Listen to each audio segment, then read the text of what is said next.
want to talk about rental properties next. Was doing some analysis for some clients recently. We have a lot of clients that look to buy or sell rental property. We have some agents that specialize in it. So if that's something you're ever looking for, if you own a lot of rentals and you're looking to exit them, even if they're commercial, I have a commercial specialist on my team that is incredible. We would love the opportunity to audition for that. 813-359-8990 or theduncanduo.com. The rental market, though, has been interesting. There's a 60% 3-year reduction in the number of rental properties within Tampa. Kind of interesting. And a lot of that was in that 3-year period, you have the hurricanes. Okay, so that was part of it. You've had this change in insurance, and then you've had it also get hard to be affordable. So, interest rates having risen and not dropped has caused some of the landlords to exit their properties, put them on the market for sale, those types of things. So, but this year, it's up 19%. So the years prior to this year, rental properties were down. So it's starting to make sense. Rent has started to catch up to make it make sense for people. I think the volatility in the stock market has also caused some of that. People, I think, seeing or having some concerns about what's going on in the stock market, then they've ran to safe places like real estate where they can park money. So if you're a landlord, I've got some tips for you today. First and foremost, vacancy is the enemy. One of the recommendations that I make to all landlords, and there was a point in time where I had 30 plus properties free and clear that were managed and owned, and I don't own them anymore, but I was a very experienced landlord, and vacancy is the enemy. So going too high on your rent ends up causing you to wait a month or two, and you just zapped your profitability. It's better to get someone into the property, be aggressive with the rent, get it occupied, and then have the ability potentially to improve its value, increase the lease if needed to try and make it more profitable. But vacancy really is the enemy, and too many people shoot high on the rent, sit on the market for months, and then finally capitulate and take the lower number that if they'd have went to, they wouldn't have eaten 3 months of their mortgage.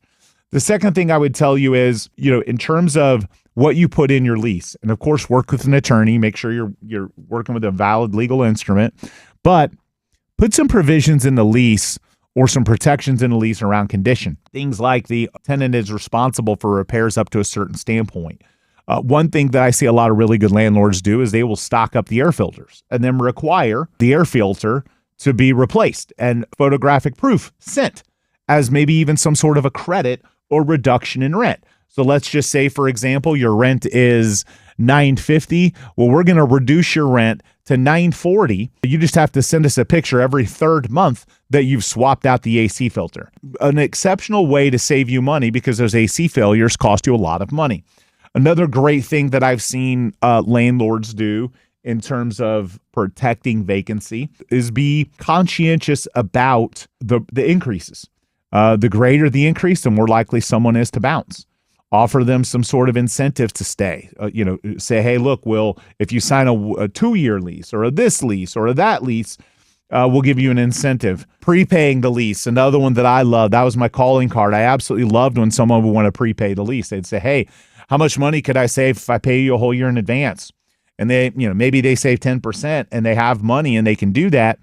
And they pay it in advance, and that gives me capital to go out and get a greater return than 10% and also de-risks the property for me. Last but not least, I've seen some landlords be successful with this recently. The property makes money based on what your payment and outgoing cost is and your incoming revenue.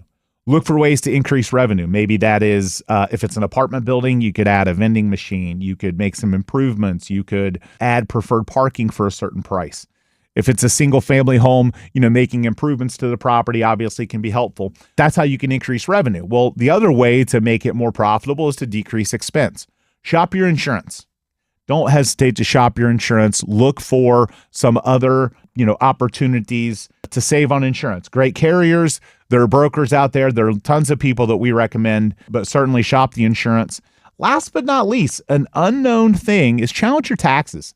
I can't tell you how often people are getting gouged on their property taxes. That are in our local counties. You can challenge your taxes. You can hire someone to determine that maybe you're overpaying on taxes. Any of those things get adjusted, and your property becomes more valuable on a cash flow and cap rate perspective. So hopefully that's helpful for our landlords out there. And if you are a landlord, maybe you're looking to sell some of your assets or you're looking to buy more rentals. Again, we would love the opportunity to audition for that. 813-359-8990 or theduncanduo.com.